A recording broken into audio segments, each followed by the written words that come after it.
Podcast is now starting. All attendees are in listen-only mode. Hello, everyone. Welcome to the CMA CMO Weekly Webinar Series. I'm Jackie Lewis, VP of Content for the CMA, and I'm going to be the host for today's webinar. And today we are thrilled to be featuring a case study on predictive weather analytics. We will hear firsthand how appliance manufacturer DeLonghi has leveraged long-range business weather intelligence with weather trends to improve sell-through from 77 to 95%. Here from DeLonghi, we have Andrew Cuttle, Sales Director of North American Comfort, with over 20 years of experience in sales, including Sony, Tyson, and his current role at DeLonghi America. From Weather Trends, we have Rebecca Rosas, Senior VP of Business Development, and Bruce Firth, Senior VP of Technology Integration. Rebecca joined Weather Trends in 2011 and specializes in new business development and client communications. And as Senior VP of Tech Integration, Bruce has over 13 years of experience helping clients take action on Weather Trends forecasts and insights to really achieve a significant return on their investments. We should have plenty of time for a few questions at the end, so feel free to enter those in the chat box in the upper right-hand corner of your screen at any point during the presentation, and we will serve those to Andrew, Rebecca, and Bruce at the end of prepared remarks. And then finally, we will be recording the presentation today as well, so don't worry if you miss something. We'll be sending it out to all those that registered for the webinar over the next day or so. So again, welcome to Andrew, Rebecca, and Bruce, and I will hand it over to you guys. Thank you so much, Jackie. Really appreciate it. We're very excited to hear from Andrew and DeLonghi today. So we are going to just give a real quick intro to Weather Trends, go over some of our basic capabilities, and then we're going to turn it over to Andrew to really kind of share a great case study that he's got to go over with all of you today. So I just want to start with a quick background and basic overview on what it is that we do at Weather Trends.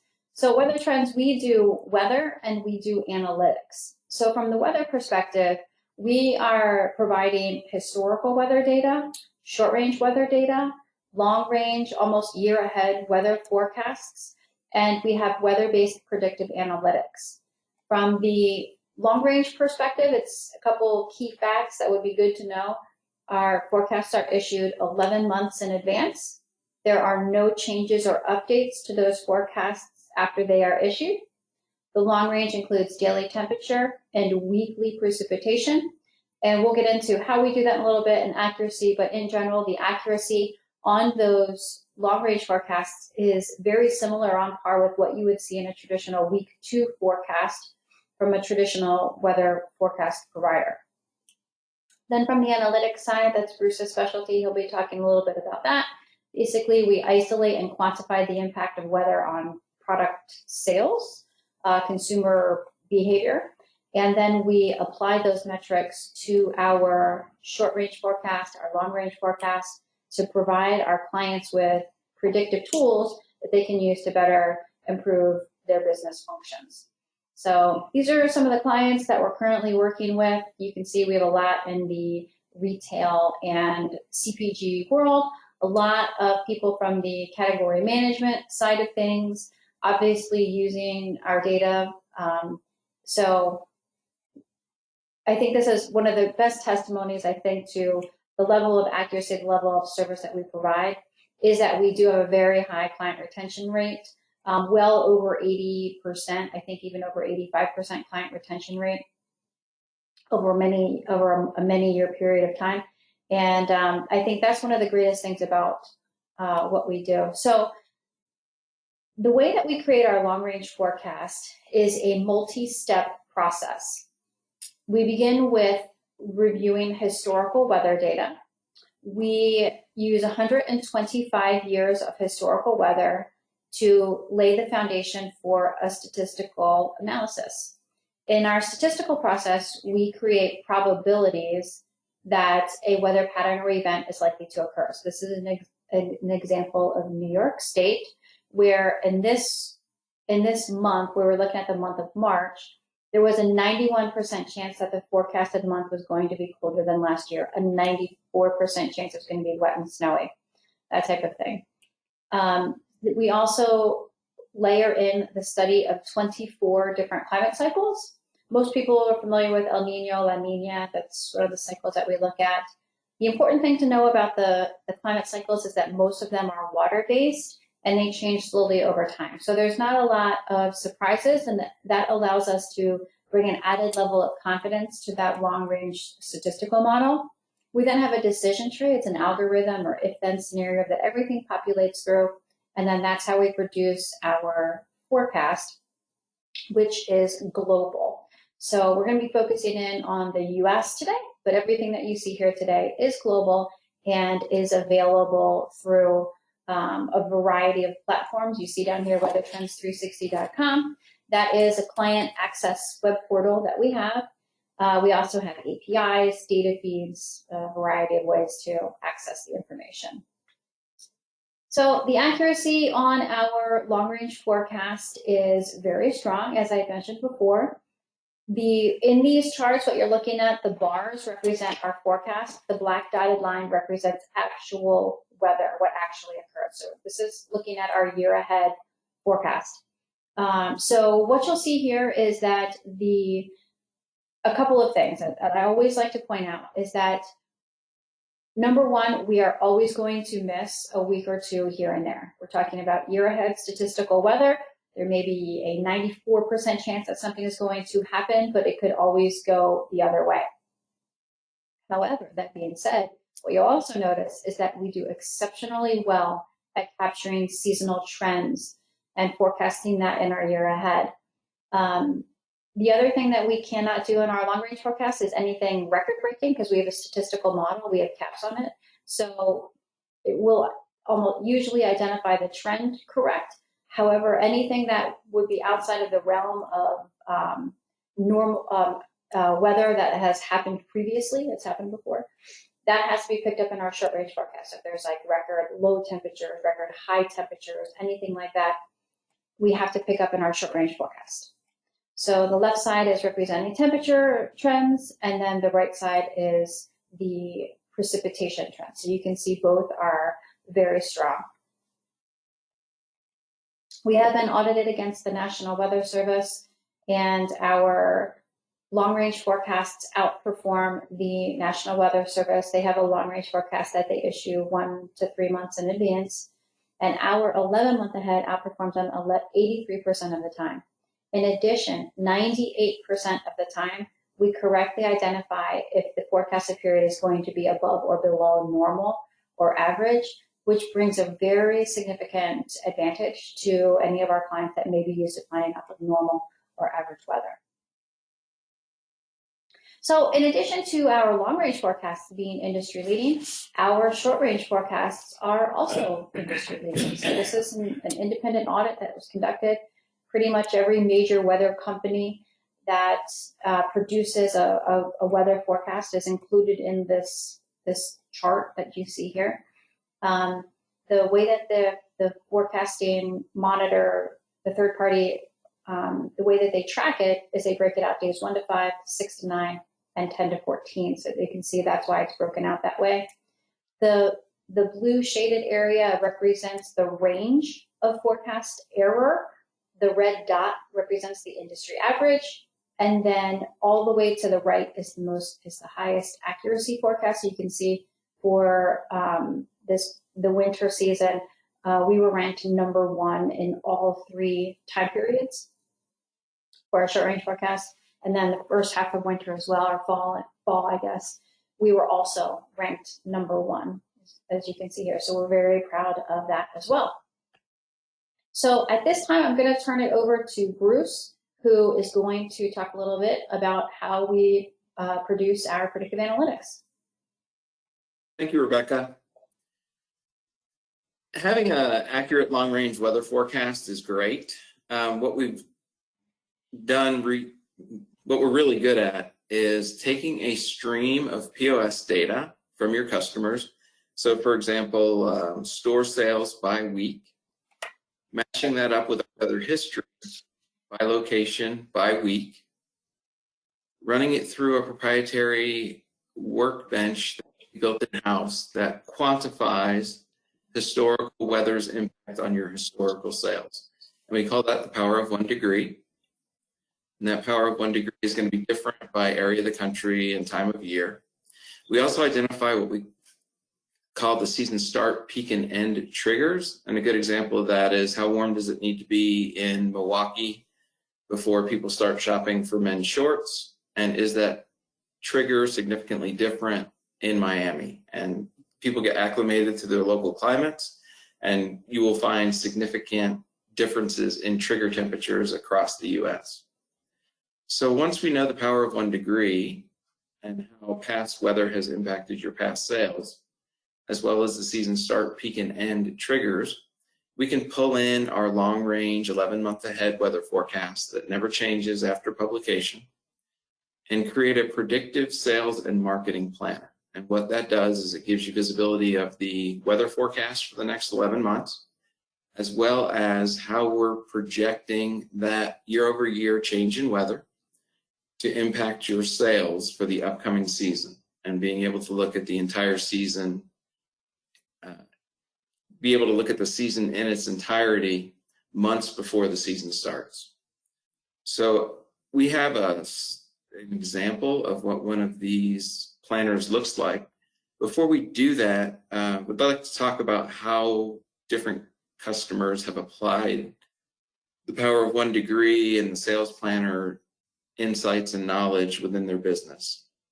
Andrew's going to give a very specific example of how DeLonghi has used the weather insights to help with sell-through, but we actually have customers that use the sales planner information for their overall seasonal sales planning, knowing, which items are going to have the highest probability to sell by region of the country. Is it going to be an early season start versus prior year, or a later season start, partnering with their retailers to possibly do something different on modular changes, end of season, controlling markdowns. There's just a variety of places where this information can provide value in your organization.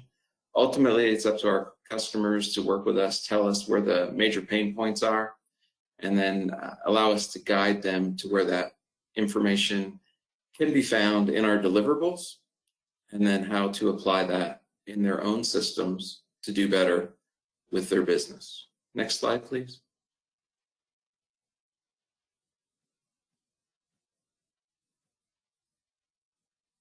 This is a great example of how the power of 1 degree impacts sales across a wide variety of merchandise types. If you look in the upper left-hand corner, air conditioners, short season, highly volatile category. For every 1 degree warmer year on year when air conditioners are in season, equates to a 15% lift in year on year sales. So anywhere you see red, those are the summer seasonal categories, spring and summer, where warmer is better for sales. In the lower right corner, you'll see electric blankets, more of a winter seasonal item. Short season, highly volatile. For every 1 degree colder year on year when electric blankets are in season, 24% lift in sales versus the same period the prior year.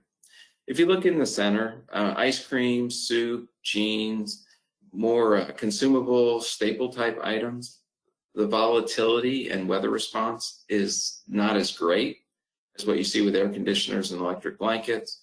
Ice cream, 1% lift in sales for every 1 degree warmer. Soup, 1% lift for every 1 degree colder.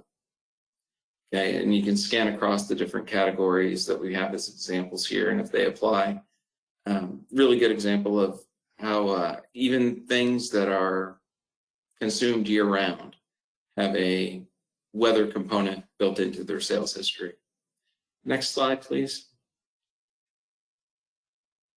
This is the customer-facing sales planner deliverable. It's our best practice that we've developed to help our customers quantify that 11-month ahead weather forecast based on analysis of their historical sales data. So in this example, you've got the monthly temperature maps Reds displaying areas we were forecasting to be warmer than the same month the prior year. Blues colder. Series of precipitation maps, green wetter, brown drier. And then a third series, sales favorability. So breaking down the country into different segments. Green, more favorable weather for sales. Red, higher risk. So weather is not going to be giving you the same breeze in your sails as far as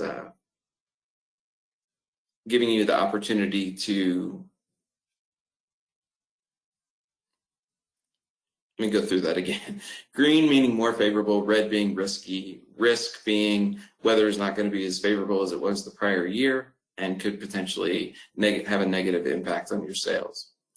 Looking at the data table below, in this example, we're displaying our output by Walmart Regional Distribution Center.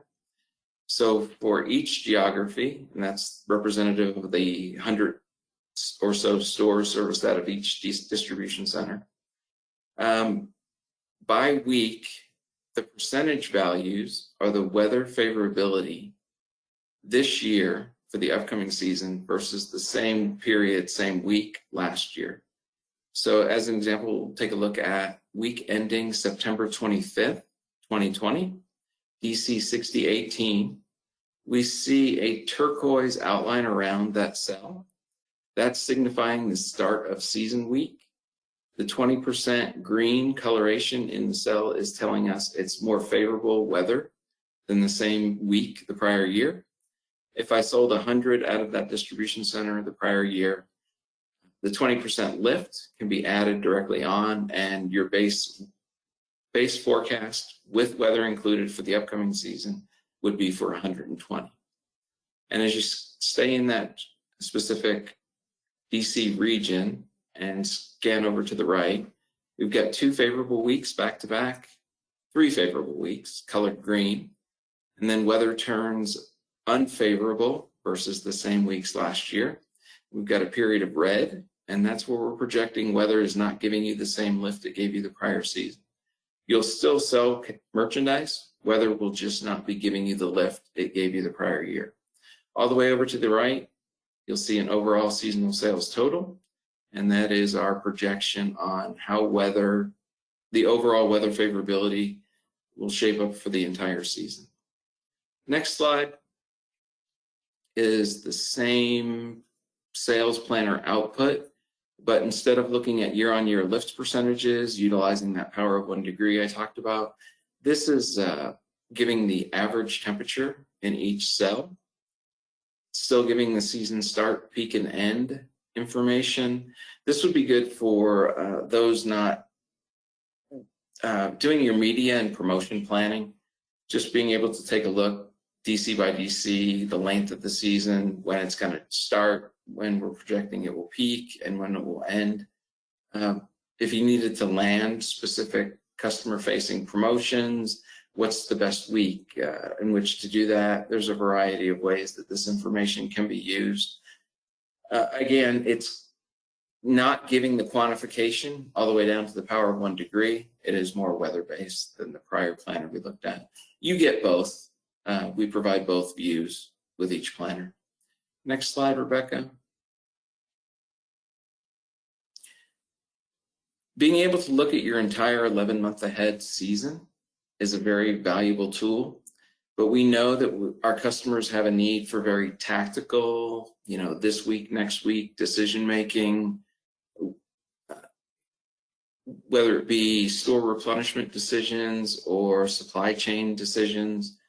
We're able to pull in our 2-week ahead short-range forecast, which will give us a little bit of a incremental accuracy improvement over the 11-month ahead long-range forecast. We use those short-range forecasts in a weekly sales planner update that only covers the next 2 weeks. So we originally told you lift was going to be 5% for the week. We can now break that out into weekend lift versus weekday lift because so much store traffic happens on weekends. we'll be able to tell you, if you've got a lawn and garden category, how much rain is going to fall in the weekend, and would it potentially have an impact on your weekend sales versus the rain falling on Monday, Tuesday, Wednesday, where it could have a very low impact on store traffic and store sales. So we kind of give you the cradle to the grave. We give you the view of the entire season, months before the season starts. And then within season, we're giving you updates each week on with some additional features and potentially accuracy improvement on the forecast by location for the next 2 weeks. Rebecca, I think the next slide is transition. At this point, I'd like to transition over to Andrew, who is going to give a very specific example of using weather trends insights in his business at DeLonghi. Thanks, Bruce. You can go to the next slide, please. But thanks for having me, everybody, and very happy to share some of the success of the partnership that we've formed with Weather Trends over the last 5 or 6 years, and really evolved our use of the tool and really layering in a lot of data that we hold on our side as well, and really working together to really maximize the opportunity. Just a quick background, over 20 years in consumer goods with 3 very strong brands in Sony, Dyson, and DeLonghi. Been with DeLonghi just over 8 years, Director of Sales for North America on our home comfort division. And that covers off air conditioners, heaters, and dehumidifiers. So very highly seasonal categories. And they all come with very unique logistical challenges. Despite all the things we're seeing globally now, even prior to that, you need to be able to react quickly. And that was really the premise into why we really got into this partnership. I will also say that data, it's a very hot word these days over the last number of years, but if you're not able to really process the data and develop the insights, which can be very difficult and really drain resource. If you don't have the right systems, the data can be very useless. So this has been a very efficient, effective, and really successful partnership we've had with Weather Trends. So next slide, please. So I'll start out with the challenge. So today we're going to talk specifically about portable air conditioners. The category is, if you reference back to Bruce's slide about all the various product lines and the impact of weather, I think I noted that air conditioners was among the top category that can be affected positively by any slight difference in weather year over year. The biggest challenge for us is the size of these units. I mean, if you're not familiar with the category, probably the easiest way to look at it would be each product's about the size of a dorm fridge. So very large, heavy, and if you don't do things properly or be tactical and strategic about how you're moving these units across, the U.S., Canada, your P&L can erode very quickly. Due to high logistics costs and not having the right product in the right place. So very, very critical. In addition, you really want to maximize the opportunities when they're there and avoid out of stock situations, which not only impact the opportunity in terms of what your ultimate sell through could be, but also ensure your buyers know that you've got their best interests in mind to really maximize any seasonal activity that's happening weather-wise that reflects your product success. I talked a little bit about the rise in costs and logistics. Obviously, over the last 2 years, we've seen something extraordinary that I think most of us on the phone would hope that it corrects itself at some point over this year or into next year. But it's a huge challenge, and if you can optimize your logistics, ultimately you can bring down your costs and potentially, keep the cost to the consumer down, which is very important. Bruce spoke a little bit about the optimization of marketing and promotional plans. So I'm not going to talk as much about that today, but I'm not on the marketing side of our team, but I will say that our team uses this, ongoing to optimize our spend. And if you think of the shift to things like performance marketing, where you're targeting specific consumers, but also regions, you can really make your dollar go further if you're planning ahead and understanding where you need to be marketing and where you need to have promotional plans, end of season situations as well, where you want to execute some dollar off promotions and things like that, allow you to focus in on regions and not necessarily have to do things across the country. So that can also optimize your spend. So next slide, please. So just a little bit of I'm going to start with forecasting. So, this is just an example of really the trend that DeLonghi's been heading in terms of seasonal air conditioner sales. Now this is customer commitments or original forecasts that we're securing with our retailers. And obviously a growing forecast looks really good, but sellout is equally as important, because if you don't have a good sell-through season, taking air conditioners back to your warehouse, storing them, your logistical costs of doing that go up substantially and impacts working capital on other categories and businesses within the company. So it's really important that you try to get your forecast as close to accurate as possible.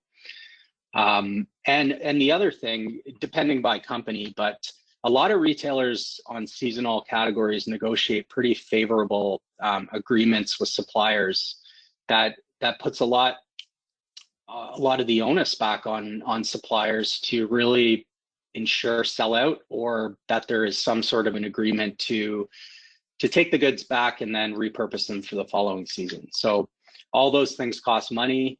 Where we could be more effective at good sellout, it just sets us up for a stronger season and a good path to growth over the years. So next slide, please. So really, what we've found with weather trends, it's really helping us get smarter about our execution. In order to gain internal support, and that's really one of the number one challenges sometimes, is convincing your leadership group to take a bet on your forecast and one that you've aligned with your retailer, especially when the favorable terms for the retailer really can impact your company as well. So that was really sort of how we really started utilizing the Weather Trends partnership. I'll also say, in a growing e-commerce world, and many retailers operating versions of marketplace or drop ship direct to consumer, where you're fulfilling these programs domestic, really helps you take a much deeper dive and better look at what your outcome could be based on the seasonality. So that's really, these next 5 points are really how we've utilized the sales tools that Bruce kind of referenced.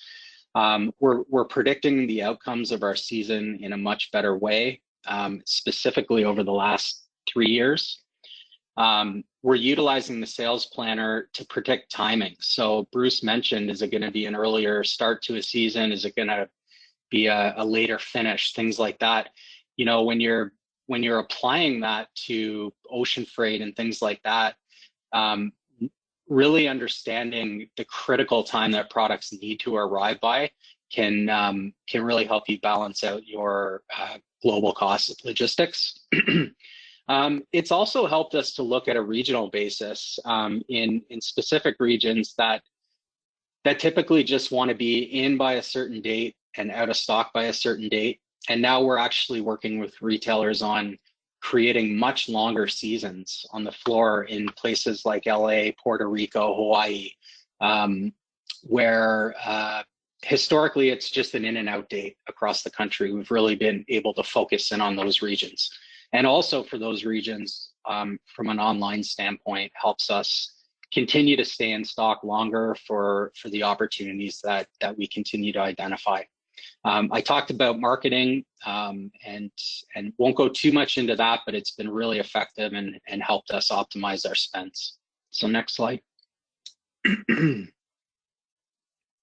So our practical applications. So a little bit of background, but our typical programs, you know, pre-COVID would lock in around 6 to 8 months before the product was expected to arrive.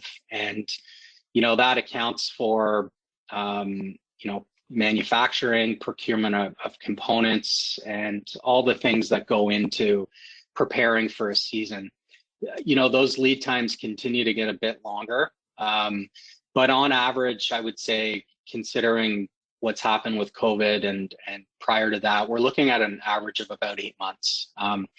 So the ability to really utilize the 11-month outlook with the accuracy rates that they've referenced and I can attest to, really helps you back into a forecast.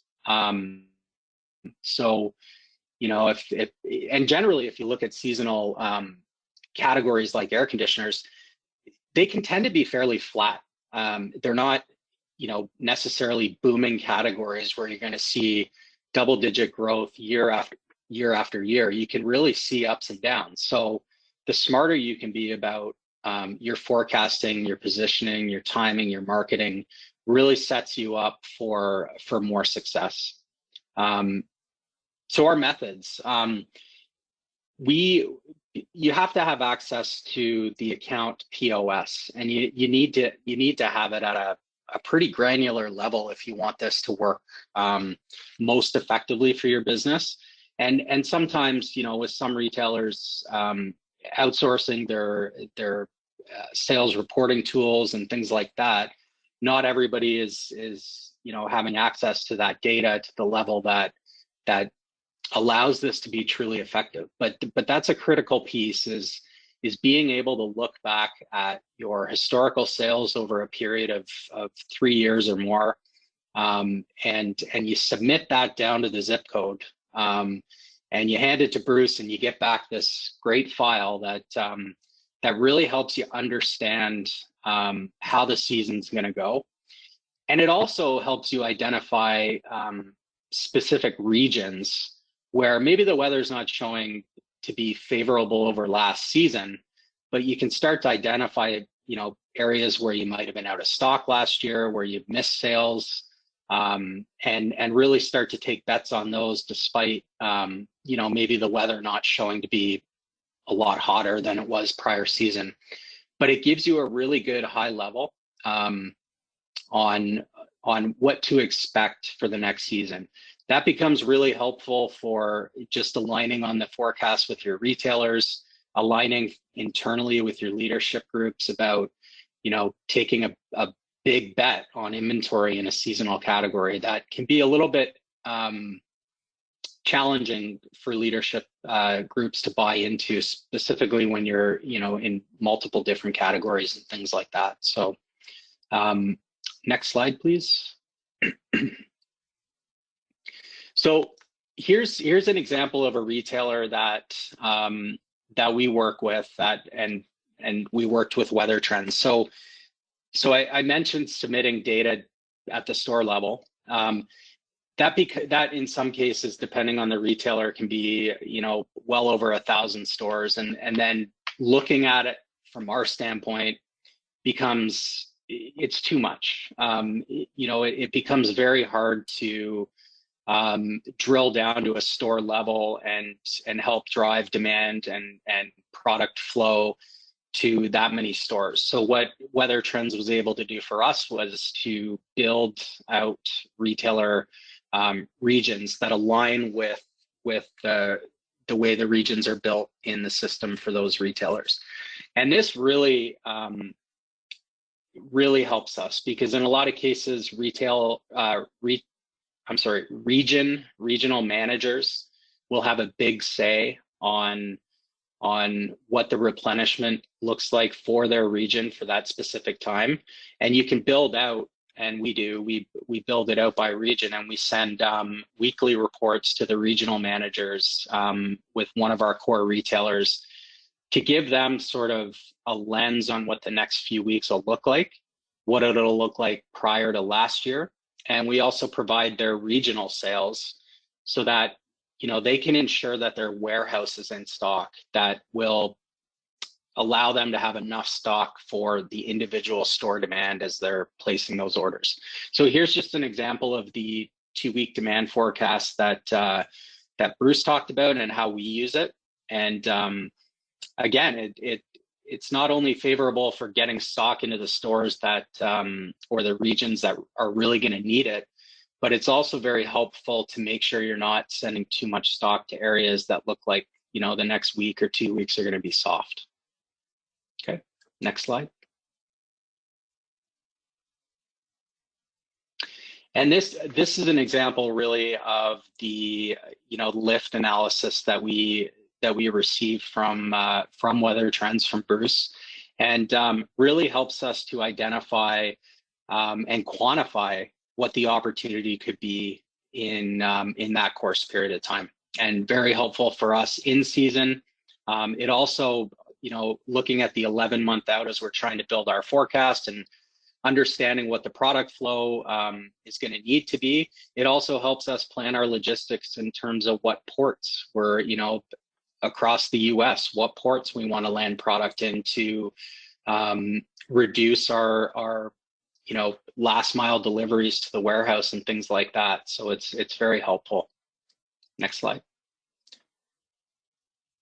And so really why is this all important? And this is really just a summary, but at all points that I've really talked to, but the impact on working capital, the logistics costs, they pose big challenges for for companies, and can really have a big hit on your P&L if you're not planning properly.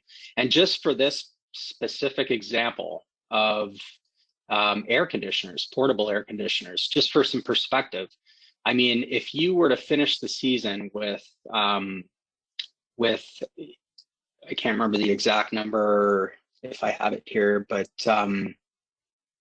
so the example I'm going to show you is a few years ago where we had close to 253 truckloads of stock left at the end of the season prior to us, really diving into the data and working with Weather Trends. And for perspective, what impact did that have on our warehouse? Well, 253-foot truckloads is about 6 NFL-sized football fields worth of stock, or 5,700 pallets. So you can imagine in a warehouse, especially in a business where you service multiple categories, DeLonghi's probably familiar with DeLonghi more for coffee, our Nespresso partnership. We're also in heaters.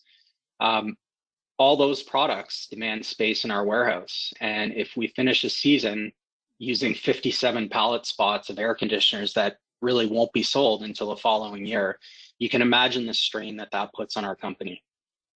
Next slide. So how have we done? The point that I just referenced was back in 2017 and 2018, where we finished the season with significant stock. Sell-through being only 77 or 85%, really has a huge impact on our business. In 2019, 2020 is where we really started to utilize the sales planner.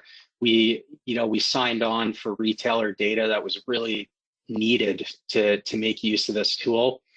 And the results over the last couple of years have been amazing. I mean, I think our company benchmark is to try to finish at 90%. That is, within our acceptable range and how we plan our business, and we've exceeded that 2 years in a row. And we've had great seasons of weather, but if you went back to the slide I showed about our forecast demand is going up, at a very high level. our sellout and sellout percentages have been very solid. So I guess in summary, what this has been able to do for us is to really, oh, next slide, please, sorry. What it's been able to do for us is just really give us confidence in our forecast. You know, people talk about calculated risk and things like this. I mean, there's just no better example in my career where we've been able to demonstrate calculated risk in a better way. I mean, it just gives us so much more assurance in our planning. And it's not always going to be planning to explode your business or grow your business. There might be some seasons where you identify, you know what, we need to dial it back for next year. And if you can do that, you know, 8 to 10 months in advance of, you know, when the season kind of kicks off, you can start to build those things into your budgets and your targets. So really just overall has been a really good tool. It's improved our logistics, optimized our marketing, and really the most important thing is showing your retailer how much thought you really put behind the business. Because if you have success like we've been seeing over the last couple of years, it's equally as important to the retailer making decisions that they have a reliable and strategic partner really driving their business, and that's really helped us. And I think it's just been a really good good partnership, one that I encourage people to look at and figure out ways that they can incorporate you know, this type of data into planning their business. And I'll finish by saying, well, it might seem a little bit daunting looking at all these green and red boxes and percentages and this and that. It's really easy. Once you really get the hang of what you're looking at, how to use it in your planning, and I will also add that they're very helpful in getting you to a very productive model for your business.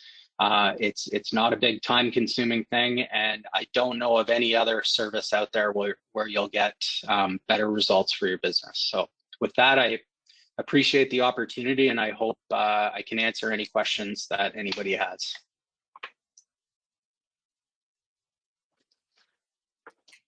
Great, thank you so much, Andrew. That was awesome. So there is a place where you can enter questions for anybody on the call today. So Jackie, I'll turn it over to you for any questions then. Yes, perfect. So yeah, in the upper right-hand corner of your screen, there should be a little chat box that you can enter your questions. Feel free to send them in, and we already have a couple in the queue. So the first one is for Andrew. What other functions within your organization, in addition to maybe sales or category management, are using this weather data?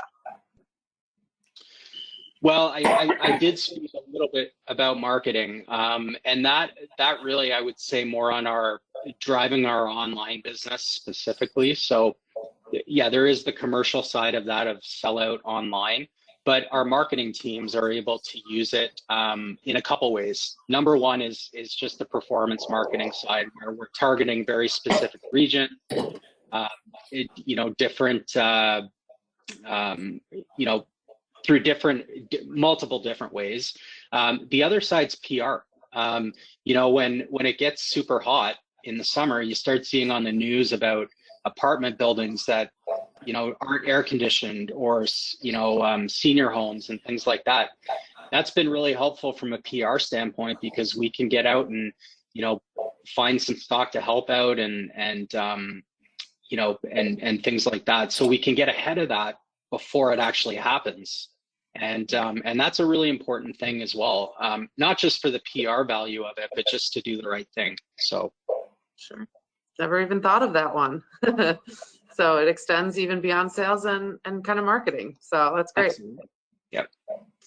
All right. The next one is, do you integrate any of the weather data into your own systems? I think probably also for Andrew.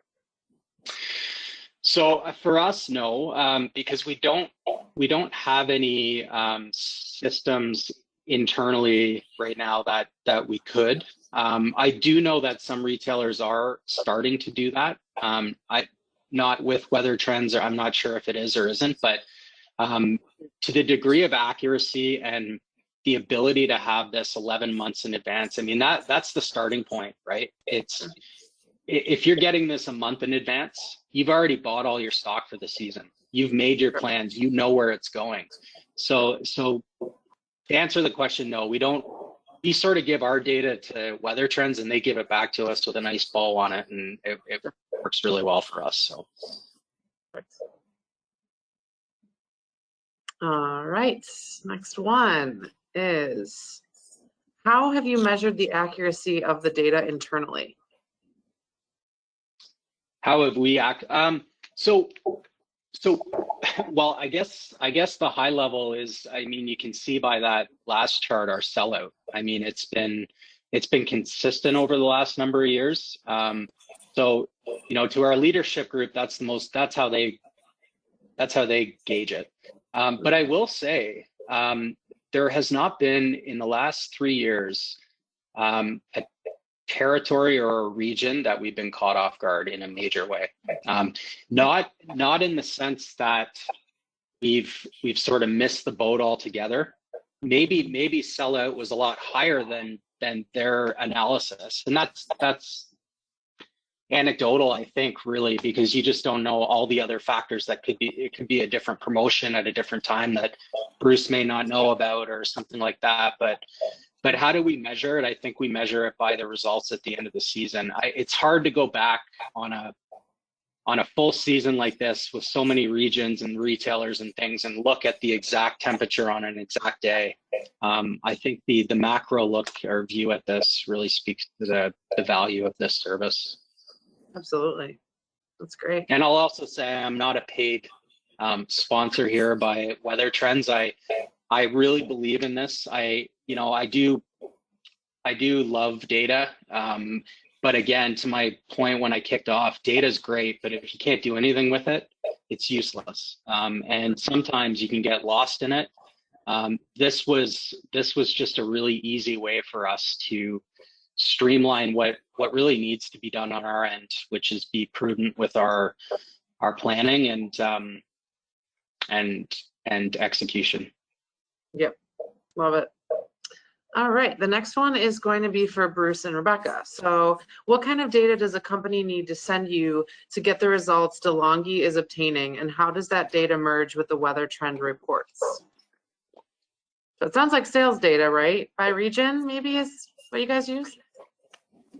We can use data from multiple different sources. Okay. Andrew's example, ideal. If we get the last 104 weeks of sales by store in units for the entire category or segment of items, that's enough to build an initial planner. That's what's available from Retail Link, for example. Sure. If we can get 3 years, the model becomes incrementally more accurate. So Andrew, with our partnership with DeLonghi over time, we've been able to use 3 years of data when updating his sales planners. If you only have access to IRI by market, we actually create IRI market planners for some of our customers, where again, unit sales by IRI market. IRI has told us which zip codes to aggregate those markets, so we know what data, weather data, to pull in with the sales data. And the last option is if you have no access to any POS or syndicated, but let's just say you're a major player in the automotive battery business. We can create what we call our syndicated planner for you. It won't be as accurate as using the other two data sources, but we can tell you based on our experience with that category and temperature and precipitation, here's how we think the weather will impact your sales for the upcoming season. And we'll use our own WTI 70 market structure for that. Rebecca, anything to add there? No, you covered it. That was great. Perfect. Thank you for that detail. All right. Mhm. And then the last one in the queue, which I think is for Andrew. How do you leverage weather trends for .com or fulfillment centers serving specific regions or areas? So in a lot of cases for us specifically, I mean, for us direct to consumer, we only have east and west. So we can sort of look at it a lot further out about, is it 60% out west or is it, 70% this year? But with partners that, I'll take Amazon as an example. I mean, they have multiple warehouses across the country. It's about formalizing reports to them. I don't manage Amazon directly. We have a rep that does that, but how much they use what we recommend, I can't speak to that 100%, but I know that we communicate so that, we're getting stock to the places where we have the best chance to have that last mile delivery within 24 to 48 hours. Yep. It's critical in this category specifically because when it gets hot, somebody wants it right away. And if online sales can't get it to them in that 24 to 48 hour, they'll go out to a store. So yeah. That's Yeah. helpful. Yep. So it's inventory management, right? As you talked about, it's just managing between fulfillment centers, obviously for .com fulfillment, as well as stores themselves, right? Absolutely. Yeah. Awesome. Well, that was the last question in the queue. So any last comments, I guess, from Rebecca or Bruce before we close out the webinar today? No, that was it. That wraps it up. If anybody has any further questions or would like to learn more, get a copy of the presentation, I think that you're going to make the recording available to everybody who registered. Is that correct? Yep, exactly. Perfect. All right. Well, thanks, everybody, and have a great rest of your week. Thanks for being here. Thank you. Thank you. Bye. Thank you.